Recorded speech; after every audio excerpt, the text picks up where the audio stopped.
Good morning, dear kids. Today I am starting with your new chapter, that is chapter number 24, solutions of right triangles.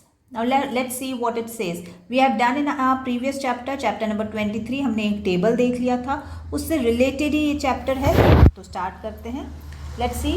You have your first question, find x. अगर आप notice करेंगे तो यहाँ पे आपका ये x है, this. And this is 20 given, this is 60 degree. अगर आप 60 डिग्री को कंसिडर करोगे, ये 90 डिग्री है, करेक्ट. 60 डिग्री के हिसाब से if I name this as A B C, angle B के हिसाब से ये परपेंडिकुलर है और ये हाइपोटेन्यूस है. Am I correct? तो अगर मैं चाहूँ तो लिख सकती हूँ sine 60 is equal to perpendicular upon hypotenuse, correct. That is A C upon B C. Sine 60 की वैल्यू माय डियर किड्स आपकी है √3/2. आप टेबल्स रेफर कर सकते हो.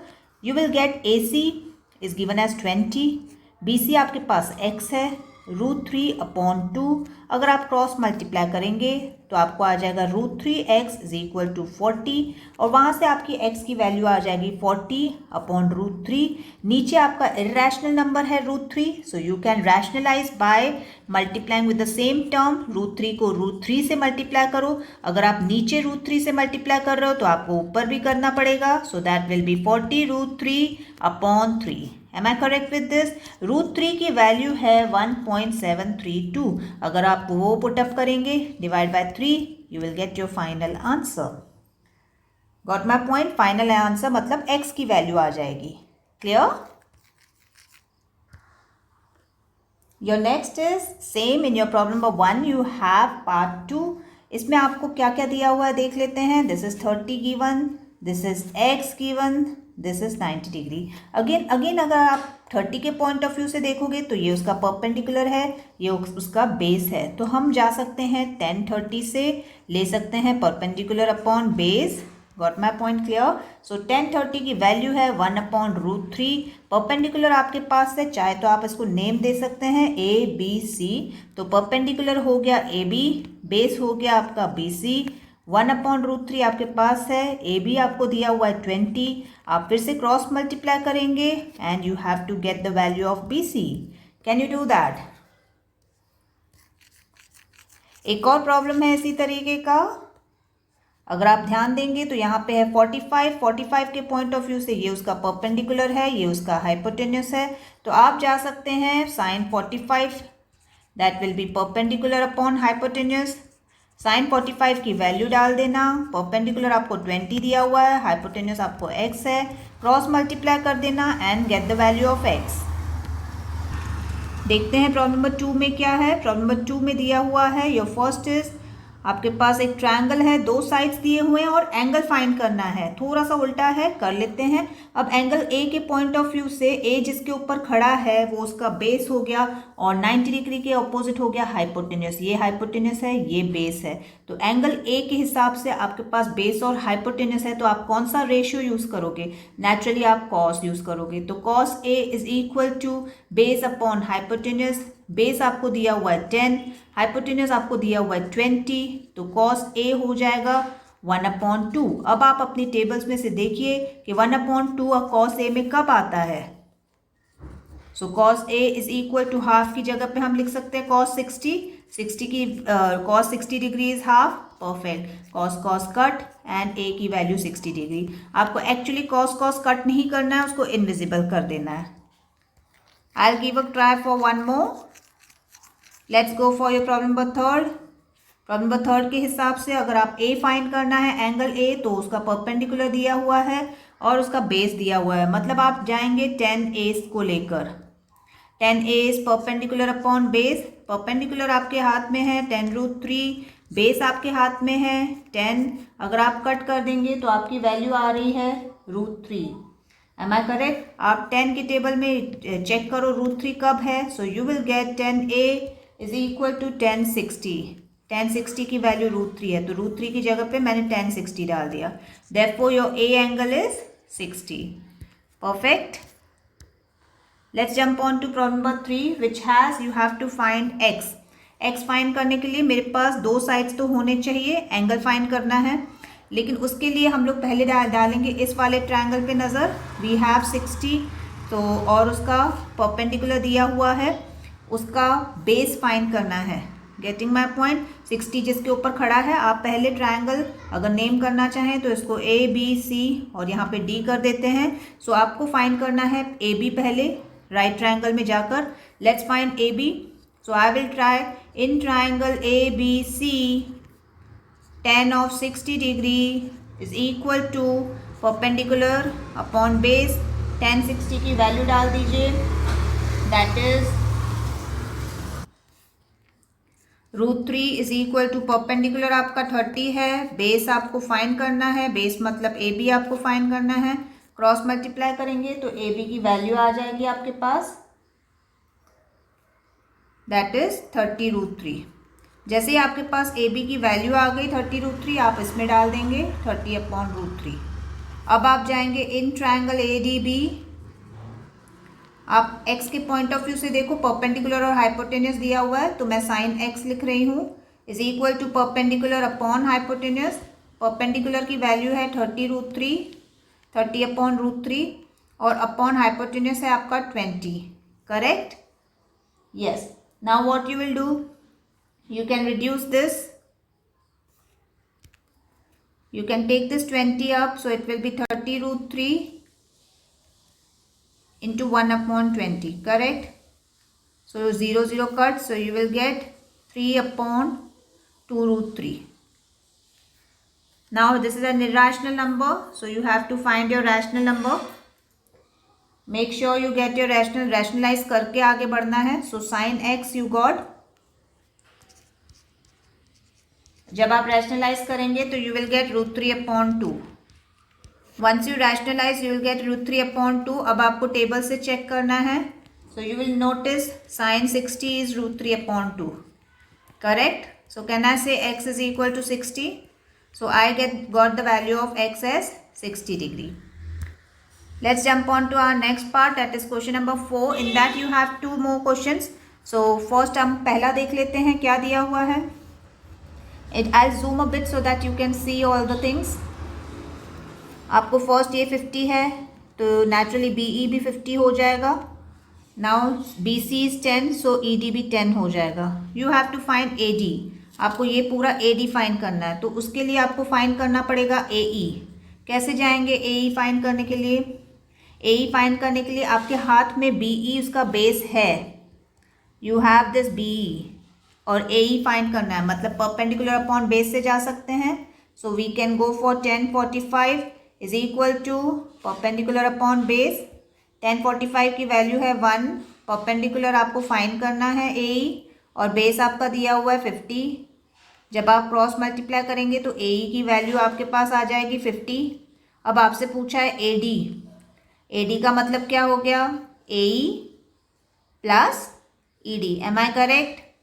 AE आपके पास आ गया 50 और ED आपके पास दिया हुआ है 10, सो टोटल विल बी 60। चलो एक और ले लेते हैं।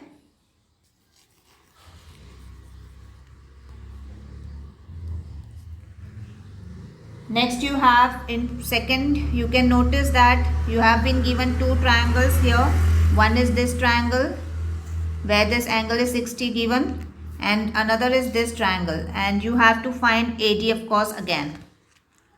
ठीक है, तो क्या करेंगे? First we can go for, see now look at the thing what triangle is trying to say. Triangle is saying that this side is equal to this side by the symbol given, that these two sides are equal, that is BC is equal to AC। that means the base angles will be equal, correct? and if I found this ACB by the linear pair, I will get 120 because this is entire linear pair, so 60 and this will be 120। now if I take this triangle ACB, this is an isosceles triangle, so I'll draw it here, this is an isosceles triangle, you have the central angle 120, so can I put this as X and this as X? because the base angles of an isosceles triangle are equal, so can I write it X plus 120 is equal to 180? from there can I get the value of X? yes my dear kids, are you getting my point clear? yes, तो आपके पास आ जाएगा X as 30, मतलब आपको ये value मिल जाएगी इस angle की ABC की 30। अब आप पूरे ध्यान से देखो, अब मैंने पूरा इरेज कर दिया, सिर्फ आपको ये बता रही हूँ कि एंगल जो B है वो 30 है। अब आप डायरेक्टली बड़े ट्रायंगल में जाओ। बड़े ट्रायंगल में आपके पास हाइपोटेन्यूस दिया हुआ है और एक एंगल दिया हुआ है, और आपको उस एंगल के हिसाब से अगर आप देखोगे तो आपको परपेंडिकुलर फाइंड करना है AD। तो we will use by sin 30। sin 30 is equal to AD upon hypotenuse. Hypotenuse आपको दिया हुआ है 100। sin 30 की वैल्यू डाल दो। Once you have sin 30 value, you can cross multiply and get the value of AD. So AD will be 50 centimeters. Correct?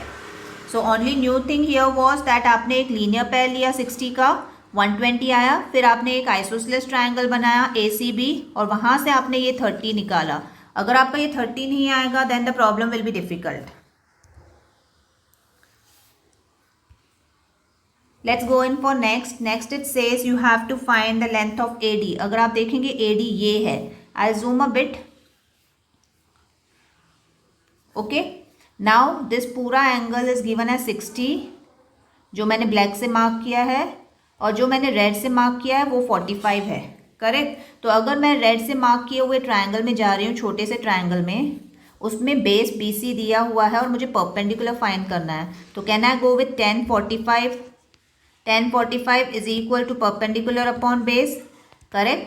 10 45 की value है 1, perpendicular आपका CD है और बेस आपका BC है। CD आपको फाइंड करना है, हमको पता नहीं है तो CD को वैसे ही रखो। BC आपको 40 दिया हुआ है। From there you got the value of CD that is 40। तो मैंने CD की वैल्यू 40 निकाली। अब मैं ग्रीन कलर से बड़े ट्रायंगल को मार्क कर रही हूँ, ध्यान देना है। बड़े ट्रायंगल में जाएंगे, बड़े ट्रायंगल का एंगल है 60 और बेस है 40, और हम लोग को फाइंड करना है परपेंडिकुलर दैट इज AC। कैसे फाइंड करेंगे? फिर हम जाएंगे, लेकिन इस बार हम जाएंगे 1060 से।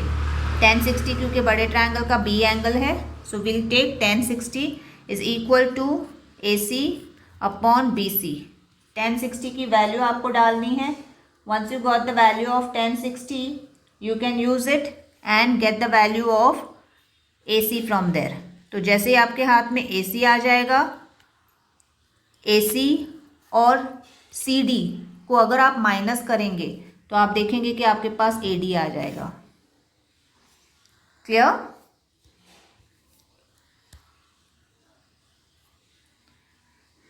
We have next problem number 6 which says find the length of diagonal AC and BD given that AB is 60, AB is 60 centimetre and BAD is 60। BAD ये पूरा एंगल 60 है। ठीक है? Okay, so this is a rhombus of course. So rhombus की ये होती है property कि उसके डायगोनल्स जो हैं वो 90 डिग्री पे मिलते हैं। So we have 90 degree here, और उसका जो डायगोनल होता है वो एंगल बाइसेक्टर होता है, मतलब ये 30 है, ये 30 है। Correct? So if I go in this triangle, I name it as AOB. You have your बीच वाला AOB as 90, OAB as 30. So this will be 60 by angle sum property. You got everything? सिर्फ अभी इसी triangle को concentrate करो। अब मैं क्या करती हूँ, इसी ट्रायंगल को आपको यहाँ पे बना के देती हूँ। So it is AB which is given to you 60 degree and that 60 centimeter that will be hypotenuse because वो 90 डिग्री के ऑपोजिट है। ये आपका 30 है और ये आपका 60 है। अब आपसे क्या पूछा गया है? You have to find the diagonals. मतलब अगर आपने AO निकाल दिया, उसका डबल कर दिया तो एक डायगोनल आ जाएगा, BO निकाल दिया, उसका डबल कर दिया तो दूसरा डायगोनल आ जाएगा। Am I correct with this? Yes. So now what you have to do is, अभी हम लोग कैसे जाएं? अगर ये एंगल के पॉइंट ऑफ व्यू से जाएंगे तो हाइपोटेन्यूस दिया हुआ है, परपेंडिकुलर फाइंड करना है, तो हम लोग sin 30 ले लेंगे। सो you will use sin 30। Correct? तो sin 30 से आप जाओगे तो you will gate OB upon AB। OB की वैल्यू नहीं है हमारे पास, तो OB की वैल्यू हम OB ही रखेंगे। AB की वैल्यू 60 है और यहाँ से आप sin 30 की वैल्यू 1/2 डाल दो। क्रॉस मल्टीप्लाई करोगे तो OB आपके पास आ जाएगा 30 सेंटीमीटर। करेक्ट? अगर OB 30 है तो उसका डबल हो जाएगा, उसका डायगोनल OB का डबल हो जाएगा ना BD, तो BD आ जाएगा 60 सेंटीमीटर। मतलब आपके पास एक डायगोनल आ गया। अब आपको दूसरा डायगोनल देखना है। मैं पर्पल कलर से कर रही हूँ। दूसरा डायगोनल आपको OA फाइंड करोगे और उसका डबल कर दोगे। अब OA को हम जाएंगे 60 के पॉइंट ऑफ व्यू से, तो वो 60 का परपेंडिकुलर है, करेक्ट। और 60 का हाइपोटेन्यूस कौन है? AB। तो हम परपेंडिकुलर अपॉन हाइपोटेन्यूस मतलब साइन 60 से जाएंगे, तो sine 60 is equal to perpendicular upon hypotenuse, correct. Sine 60 की वैल्यू डाल दो और परपेंडिकुलर आपको OA फाइंड करना है, हाइपोटेन्यूस आपको दिया हुआ है 60, साइन 60 की आप वैल्यू डाल दोगे √3/2। तो जैसे ही आपके पास वैल्यू आ गई साइन 60 की, OA आपको फाइंड करना है और हाइपोटेन्यूस मतलब AB तो आपको 60 दिया हुआ है, क्रॉस मल्टीप्लाई करोगे तो वहाँ से आपके पास OA की वैल्यू आ जाएगी। जैसे ही OA की वैल्यू आ गई उसको डबल कर दोगे, ध्यान दो OA की वैल्यू आ गई, अगर उसको डबल कर दिया तो I will get AC। So this is how we will get both the diagonals. Is that clear?